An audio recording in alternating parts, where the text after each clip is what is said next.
Pre कन्सेप्शनल counselling म्हणजेच गर्भधारणा पूर्व समुपदेशन. हे म्हणजे नेमकं काय आणि हे कोणी कोणी करून घ्यावं याविषयी आज आपण बोलूयात. नमस्कार, मी डॉक्टर सुलभा पवार, स्त्री आरोग्य तज्ञ, अहिल्यानगर. मला सांगा, आपल्याला एखादी 2 व्हीलर घ्यायची आहे, ड्रेस चॉईस करायचा आहे, तरी पण आपण आता सध्या ट्रेंडिंग काय आहे, कशाने आपला फायदा होईल, कशाने आपलं नुकसान टाळलं जाईल हे पाहतो. मग प्रेग्नन्सी, आई वडील होणे ही आपल्या आयुष्यातील नक्कीच एक खूप महत्वाची घटना आहे, नाही का? मग प्रेग्नन्सी ही कधीच ऍक्सिडेंट नसावी, ही नेहमी प्लॅन केलेली असावी. प्री कन्सेप्शनल काउन्सिलिंग कोणी कोणी करावं, तर मी साधारणतः 3 टप्प्यांमध्ये याचं विभाजन केलेलं आहे. पहिले की जे आता न्यूली मॅरिड आहेत आणि प्रेग्नन्सी प्लॅन करावी की नाही करावी याच्या संभ्रमात आहेत. जरी तुम्हाला काहीच अडचण नसेल किंवा काहीच त्रास नसेल असं तुम्हाला वाटत असेल तरी प्री कन्सेप्शनल काउन्सिलिंग करून घेणं गरजेचं आहे. अशा कपल्समध्ये आम्ही त्यांना प्रेग्नन्सी राहण्यासाठी तुम्ही काय करू शकता, तसेच त्यांच्यामध्ये काही बेसिक अडचण आहे का, जसे की त्यांची हिस्ट्री टेकिंग, त्यांचं रुटीन ब्लड चेकअप आणि रुटीन ब्लड एक्झामिनेशन केलं जातं.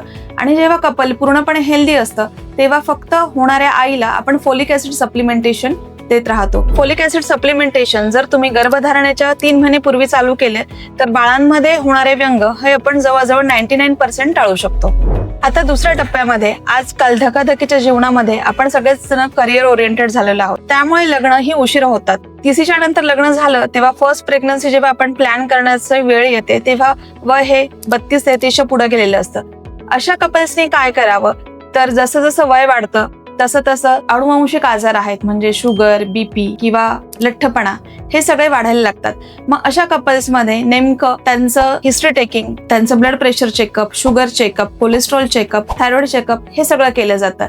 यामध्ये जर का आपल्याला काही अडचण आली तर त्यानुसार मेडिसिन प्रिस्क्राईब केले जातात. आणि जेव्हा कधी बॉर्डरलाईन रिपोर्ट असतात, मेडिसिनची आवश्यकता नाही, अशा वेळेला आपण सध्याच्या आपल्या लाईफस्टाईलमध्ये काय चेंजेस करू शकतो, जसे की खाण्यापिण्यामध्ये काय बदल करू शकतो, व्यायाम काय करू शकतो, जेणेकरून असलेले कंडिशन आपण विदाऊट मेडिसिन कसे पूर्ववत आणू शकतो हे सांगितलं जातं. त्याचबरोबर नैसर्गिक गर्भधारणा लवकरात लवकर कशी राहील याकरता ओव्युलेशन स्टडी म्हणजे काय, ओव्युलेशन पिरियड म्हणजे काय, कोणत्या वेळेला जर आपण फॉलो केलं तर लवकरात लवकर गर्भधारणा होऊ शकते आणि आपल्याला पुढे चालून IUI किंवा IVF याकडे जावं लागणार नाही याची काळजी घेतली जाते. आता तिसऱ्या टप्प्यामध्ये ज्या कपल्सला ऑलरेडी काही मेडिसिन चालू आहेत, जसे की blood pressure, sugar, epilepsy, thyroid, याबद्दल काही पेशंटला, होणाऱ्या आईला आणि वडिलांना जर काही मेडिसिन चालू असतील तर चालू असणारे मेडिसिन्स प्रेग्नन्सीमध्ये चालतात का याची माहिती घेतली जाते. आणि जर ते चालणारे मेडिसिन्स असतील, त्याचा बाळावर कुठलाही दुष्परिणाम होत नसेल तर ते कंटिन्यू केले जातात. पण बाळावर फक्त दुष्परिणाम होईल या भीतीने कपल्सनी स्वतःहून मेडिसिन कधीच बंद करू नये. का? कारण जर का मेडिसिन्स बंद केले तर नक्कीच वाढलेल्या ब्लड प्रेशरमुळे किंवा शुगरमुळे किंवा थायरॉइडमुळे बाळावर दुष्परिणाम होणार आहे. अशा वेळी डॉक्टरांचा सल्ला घेऊन मेडिसिन्स हे चेंज केले जातात आणि स्ट्रिक्टली त्या पेशंटची मेडिकल कंडिशन जी काही असेल ती आटोक्यात आणण्यासाठी आणि बाळ सुखरूप होण्यासाठी काळजी घेतली जाते. होणाऱ्या आई वडिलांना जर काही ऍडिक्शन असेल तर आपण सुरुवातीला काउन्सिलिंग सेशननी ते याच्यापासून कसे दूर राहू शकतात याचा प्रयत्न करतो. हे झाले सगळे हेल्थ रिलेटेड इश्यूज. पण फक्त आई आणि बाबा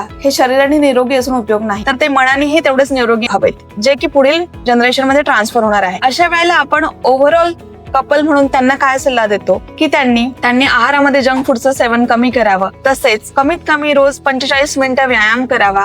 सोबतच ज्यांनी आपला स्ट्रेस लेवल कमी केला जाईल म्हणजेच मेडिटेशन किंवा काही आवडीची पुस्तकं वाचणे, म्युझिक ऐकणे या सगळ्यांचा समावेश करतो. एकंदरीतच काय की जर का ते कपल मनाने आणि शरीराने हेल्दी असेल तर होणारे बाळ हे नक्कीच सुदृढ आणि निरोगी जन्माला येऊ शकते.